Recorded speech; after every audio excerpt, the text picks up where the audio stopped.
एक छोटे भिक्षु की जिसने बचपन में एक खेल खेला था, मगर वो खेल उसकी पूरी जिंदगी का श्राप बन गया। एक दिन नन्हे भिक्षु ने एक जहरीले सांप को पकड़ लिया, उसे ऊन की डोरी से जकड़ दिया, कसता गया तब तक जब तक सांप की सांसें धीमी न पड़ गई। उसने डोरी में एक पत्थर बांधा और सांप को जमीन पर फेंक दिया। देखा, सांप हिला तक नहीं। डर गया कि कहीं वो मर तो नहीं गया। पैर से उसे ठोकरें मारी और जब वो मुश्किल से सरका, उसने चैन की सांस ली। लेकिन यही क्रूरता उसे मजा देने लगी। अब उसने एक मेंढक पकड़ा, उसी तरह पत्थर बांधा और पानी में फेंक दिया। इस बार भी मेंढक तैरकर निकल गया, मगर अब वो थमा नहीं। एक छोटी मछली पकड़ी, भारी पत्थर बांधा, मछली छटपटाती रही मगर तैर नहीं पाई। भिक्षु की आंखों में जीत की चमक थी, पर ये सब देख रहा था उसका गुरु। रात को गुरु ने उसी डोरी से एक पत्थर बांध दिया उसी बालक के पीठ पर। सुबह उठते ही वो दर्द से चीख पड़ा। गुरु बोला, इस पत्थर को उतारना है तो जिन जीवों को तूने बांधा था उन्हें आजाद कर। मर गए तो ये बोझ तुझे जिंदगी भर उठाना होगा। वो रोता रहा, खिसकता रहा और पहुंचा उस पोखर तक। मछली मर चुकी थी। उसने उसे दफनाया। पहली बार उसकी आंखों में अपराध बोध था। फिर मेंढक को ढूंढा, वो जिंदा था। उसे छुड़ाया, पानी में छोड़ा, थोड़ा सुकून मिला, पर सांसें नहीं ले रहा था। वो टूट गया, जोर से रोने लगा। गुरु ने कहा, मत समझ कि छोटा पाप नहीं होता। हर बीज एक पेड़ बनता है, चाहे वो दुख का ही क्यों न हो। वक्त बीता, भिक्षु जवान हुआ। मंदिर में एक बीमार युवती आई, वो सुंदर थी। और एक रात भिक्षु ने अपना हाथ उसके बिस्तर में डाल दिया। लड़की चौंकी, थप्पड़ मारा। भिक्षु घबरा गया, घंटों भगवान के आगे बैठा रहा, मगर नजरें अब भी उसी लड़की को ढूंढती रही। फिर एक रात उन्होंने मर्यादा तोड़ दी। गुरु ने सब देख लिया। इस छोटी सी लड़की ने भीख में मिले एक पैसे से एक रोटी खरीदी। भूख से कांपते हुए जैसे ही उसने पहला कौर लेना चाहा, उसने देखा एक और छोटी बच्ची सामने खड़ी उसकी रोटी को देख रही थी। भूख से बेहाल, उसकी आंखों में सिर्फ उम्मीद थी। सारा ने बिना एक पल की देरी किए अपनी वो एकमात्र रोटी उस बच्ची को दे दी। बच्ची की बड़ी बहन दौड़ती हुई आई और सारा को एक पीला गुलाब दिया। ये तुम्हारी अच्छाई के लिए है, तुम एक सच्ची राजकुमारी हो। सारा की माँ ने ये सुना और रोते हुए कहा, ये शब्द सारा की आत्मा को छू गए। जब उसके पिता थे वो सच में एक राजकुमारी थी। उसके पापा उसे बहुत प्यार करते थे, लेकिन फिर युद्ध छिड़ गया। पिता को जाना पड़ा और सारा को भेजा गया एक आलीशान मगर सख्त स्कूल में। जब वह स्कूल पहुंची, उसने देखा प्रिंसिपल की शक्ल तो सौम्य थी, लेकिन माहौल डरावना और बेरहम था। एक काली लड़की फर्श खिस रही थी, आंखों में जरा भी चमक नहीं थी। शिक्षक सो रहे थे, छात्राएं शरारतें कर रही थी। किसी ने एक लड़की की छोटी को स्याही की बोतल में डुबो दिया। सारा घबरा गई, पर पापा को कुछ भी पता नहीं चला। उन्होंने उसे एक गुड़िया दी, एमिली, और कहा, अगर कभी उदास लगे तो इसे गले लगा लेना, ये सब मुझ तक पहुंचा देगी। पापा चले गए और उसके साथ ही सारा की दुनिया बदल गई। सख्त नियम, बेरुखी,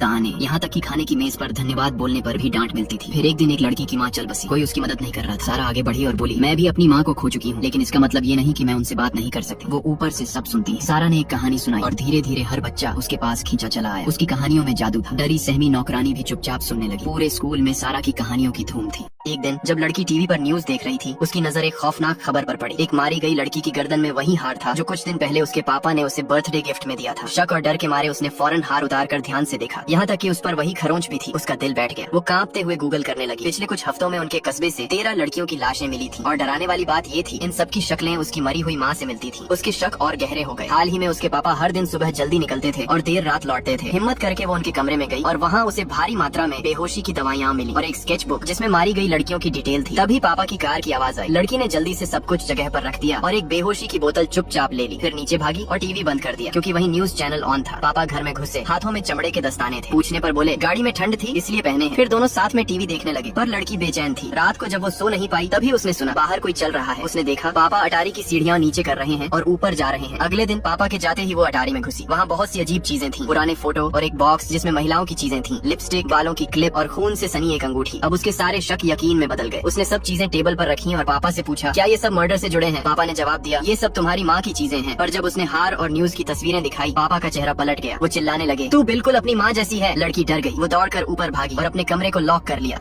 ये लड़की जो बस समंदर को देख रही थी, अचानक उसे दूर से एक बड़ा जहाज आते हुए दिखा। उसने अपनी माँ को बताया, मम्मी वो जहाज बहुत तेजी से पास आ रहा है, लेकिन सबने इसे मजाक समझा। माँ ने देखा तो चेहरा ही उतर गया। वो भागी अपने पति को जगाने और तभी समझ आई कुछ बहुत बड़ा होने वाला है। लोग भागने लगे, चीखें गूंजने लगी, लेकिन सौभाग्य से जहाज रुक गया। कोई घायल नहीं हुआ। सबने चैन की सांस ली और अपने विला लौट आए। धीरे धीरे डर बढ़ता है, लेकिन असली डर तो अब शुरू हुआ था। घर में इंटरनेट गायब था, मोबाइल नेटवर्क भी नहीं। अचानक घर के बाहर एक हिरण आ गया। पति बोला, ये शुभ संकेत है, लेकिन क्या वाकई? रात को अजीब आवाजें आई। दरवाजे पर दस्तक, एक काला सूट पहने आदमी और उसकी बेटी। उसने कहा वो असली मकान मालिक है, लेकिन उसकी बातों पर शक गहराता गया। जब उसने कहा, सिटी में ब्लैकआउट हो गया है, इसलिए हम यहाँ शरण लेने आए हैं। सुबह पति और वो काला आदमी अलग अलग दिशा में निकले। शहर सुना पड़ा था, जीपीएस, सैटेलाइट फोन सब बंद। और फिर सड़क पर दिखा एक औरत, घबराई हुई। उसके पीछे आई एक बड़ी ड्रोन लाल धुएं के साथ। उधर समंदर किनारे काले आदमी को मिला एक रोलेक्स घड़ी, लेकिन जब उसने उठाया, घड़ी के साथ एक कटी हुई इंसानी बांह भी बाहर निकली। हर तरफ बिखरे थे शव और प्लेन के टुकड़े। और फिर एक बड़ा प्लेन उसी की तरफ आता दिखा। वो भागा, जान बचाई। वापस घर पहुंचा तो दूसरी खबर मिली, उनके बेटे की तबीयत बिगड़ गई, दांत झड़ने लगे, खून की उल्टी। मेडिसिन चाहिए थी, लेकिन पड़ोसी ने बंदूक तान दी। अब हर आदमी अपने घर वालों के लिए लड़ेगा। पैसे अब बेकार हैं। धीरे धीरे सब सच्चाई सामने आती है। काले आदमी ने बताया, उसने कुछ दिन पहले ही खुफिया जानकारी पाई थी। कुछ चरमपंथी अमेरिका पर हमला करने की तैयारी में थे। पहला चरण इंटरनेट, बिजली, संचार को ठप करना। दूसरा चरण अफवाहें फैलाना और लोगों को डर से पागल कर देना।